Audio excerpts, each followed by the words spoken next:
DElEd social science के बारे में कुछ प्रश्न दिए गए हैं।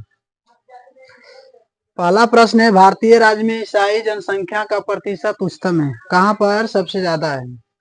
तो गोवा है, केरल है, मिजोरम है, नागालैंड है। तो सबसे ज्यादा जो जनसंख्या है ईसाई का, तो वो है मिजोरम में। तो सी नंबर ऑप्शन यहाँ हमारा सही होगा। और दूसरा स्थान पर आ जाता है केरल।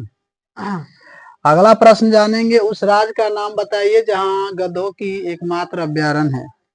क्या बिहार है, गुजरात है, मध्य प्रदेश या राजस्थान है?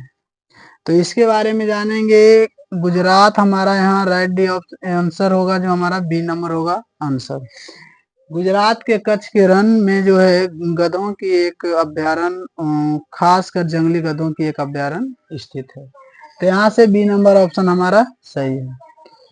बिहार में एकमात्र गौतम बुद्ध अभ्यारण्य है। अगला प्रश्न जानेंगे, थल सेना दिवस मनाया जाता है 2 जनवरी, 15 फरवरी, 15 जनवरी, 5 मार्च। तो थल सेना दिवस मनाया जाता है 15 जनवरी को। तो सी नंबर ऑप्शन हमारा यहाँ से सही होगा। अगला प्रश्न है, पृथ्वी से देखने पर कौन सा ग्रह चंद्रमा के समान ही कलाओं से गुजरता है? क्या प्लूटो है, मंगल है, बृहस्पति है या शुक्र है? तो यहाँ से ऑप्शन नंबर हमारा जो डी होगा वो बिल्कुल सही होगा। पृथ्वी की बहन और पृथ्वी का जुड़वा ग्रह और सबसे पृथ्वी के नजदीक ग्रह और पृथ्वी के समान ग्रह, ये सभी कहलाता है शुक्र ग्रह। भोर का तारा के रूप में भी शुक्र ग्रह को जाना जाता है और शाम का तारा भी। अगला प्रश्न है, अल्फांसो किसकी उपजाति का नाम है? क्या गुलाब है, सेब है, आम है, अंगूर है? तो अल्फांसो जो है आम की सबसे अच्छी प्रजाति है। तो सी नंबर ऑप्शन हमारा यहाँ से सही होगा। अल्फांसो इसलिए प्रसिद्ध है क्योंकि माना जाता है कि इसमें सभी प्रकार के विटामिन पाए जाते हैं और सबसे महंगा आम की प्रजाति भी होता है, तो अल्फांसो। अगला प्रश्न है, और आम का जो वैज्ञानिक नाम होता है वो मैंगोफेरा इंडिका होता है। तो अगला प्रश्न है, कौन सा ट्रॉफी हॉकी से संबंधित नहीं है? हॉकी से संबंधित ट्रॉफी नहीं है। क्या बेंटन कप है, आगा खां कप है या अजन शाह कप है या विंबलडन ट्रॉफी है? तो यहाँ से डी नंबर ऑप्शन हमारा सही होगा, विंबलडन ट्रॉफी। विंबलडन ट्रॉफी जो होता है वो अलग प्रकार के ग्रैंड पिक्स में होते हैं। अगला है, रीडी स्क्वायरिंग गांधी नामक पुस्तक किसके द्वारा लिखी गई?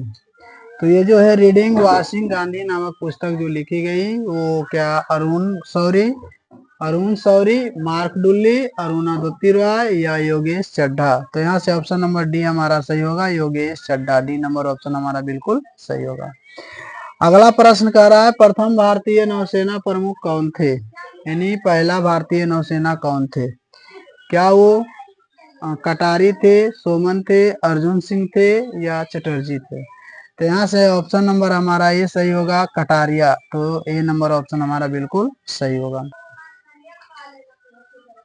दूसरा अगला प्रश्न है, दूसरा भारतीय अंटार्कटिका अड्डा है, मतलब अंटार्कटिका में हमारा दूसरा अड्डा क्या है? तो पहला का नाम जो है गंगोत्री है, दूसरा जो है वो मैत्री है और तीसरा जो है वो यमुनोत्री है। तो यहाँ ऑप्शन में देखेंगे, पहला है दक्षिणी यमुनोत्री, मैत्री है, राजीव है, इंदिरा है।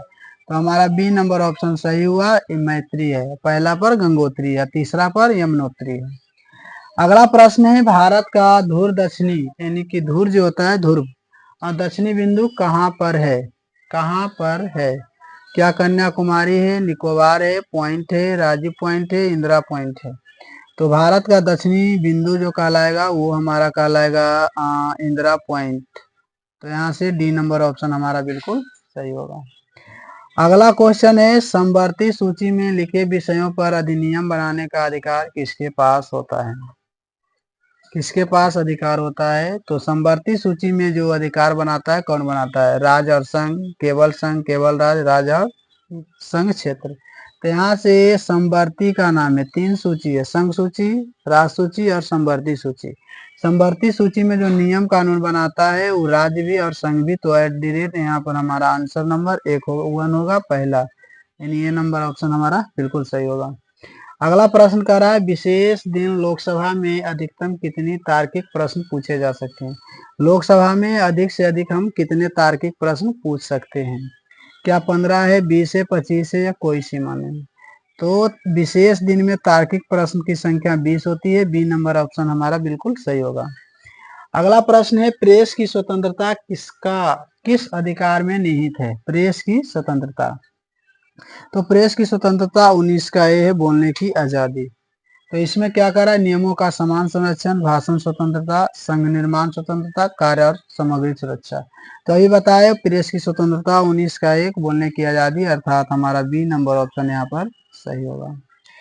अगला कह रहा है प्रश्न, निम्न राज्यों में साझा उच्च न्यायालय है। कौन साझा उच्च न्यायालय है? क्या कर्नाटक, आंध्र प्रदेश, गुजरात, उड़ीसा, महाराष्ट्र, गोवा, मध्य प्रदेश, राजस्थान? तो संघ साझा, साझा मतलब एक ही स्थान पर है, तो वो हमारा है महाराष्ट्र और गोवा, दोनों का एक ही जगह उच्च न्यायालय है। अगला प्रश्न है, हुमायूंनामा की रचना किसने किया? हुमायूंनामा एक पुस्तक है जिसको किसने लिखा? क्या हुमायूं लिखा, अकबर लिखा, अबुल फजल लिखा या गुलबदन बानो बेगम लिखे? तो हुमायूंनामा के लेखक हैं Gulbadan Bano Begum. D number option हमारा यहाँ सही होगा। ये इसकी चचेरी बहन थी गुलबदन बानो बेगम, और हुमायूंनामा के लेखक जो हैं वो गुलबदन बानो बेगम, और ये अकबर के जो अकबरनामा लिखे हैं वो अबुल फजल लिखे हैं। तो इस 15 नंबर प्रश्न का आंसर हमारा डी हुआ। अगला है प्रश्न, फ्रेंच ईस्ट इंडिया कंपनी का गठन कब हुआ? यानी फ्रेंच ईस्ट इंडिया कंपनी का गठन कब हुआ? क्या 1600 ईस्वी में हुआ, 1620, 1664, 1604? तो इसका आंसर हमारा सी नंबर होगा, 1664। East India, French east India company की स्थापना 1664 में हुआ। ईस्ट इंडिया कंपनी की स्थापना 1600 ईस्वी में हुई। अगला प्रश्न है, किसने घोषित किया स्वराज मेरा जन्मसिद्ध अधिकार है और मैं इसे लेकर रहूंगा? स्वराज मेरा जन्मसिद्ध अधिकार है, मैं इसे लेकर रहूंगा, किसने घोषित किया? गोपाल कृष्ण गोखले या बाल गंगाधर तिलक या लाला लाजपत राय या केटी टैंगल? तो यहाँ ऑप्शन नंबर हमारा यहाँ से बी होगा, बाल Gangadhar Tilak. B number option हमारा बिल्कुल सही होगा। अगला प्रश्न कह रहा है, भारतीय परिषद अधिनियम 1909 का सर्वग्राही नाम क्या है? यानी 1909 का सर्वग्राही नाम क्या है, किसने लाया था, ऐसा भी बोल सकते हैं, उसी या उसका दूसरा नाम क्या है? संसद अधिनियम है, मोंटेस्क्यू चेम्सफोर्ड सुधार है, मोइंटो मार्ले सुधार या न्यायपालिका अधिनियम? तो यहाँ से भारतीय परिषद अधिनियम 1919 के सर्वग्राही नाम है मिंटो मार्लो सुधार। तो सी नंबर ऑप्शन हमारा बिल्कुल सही होगा। अगला है, गौतम बुद्ध का जन्म स्थल था, कहाँ था? जन्म बुद्ध मतलब गौतम बुद्ध का जन्म स्थल कहाँ था? क्या कुशीनगर था, सारनाथ था, बोधगया था या लुम्बिनी था?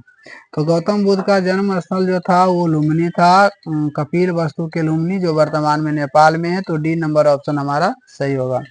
ये कुशीनगर देवरिया उत्तर प्रदेश में, जहाँ बुद्ध भगवान की मृत्यु हुई थी, और सारनाथ में पहला उपदेश दिए थे, और ज्ञान की प्राप्ति बोधगया में हुआ था।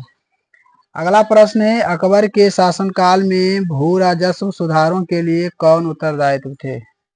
यानी भूमि सुधार के लिए कौन उत्तरदायी थे? क्या बीरबल थे, टोडरमल थे, जयसिंह थे या बिहारी मल था?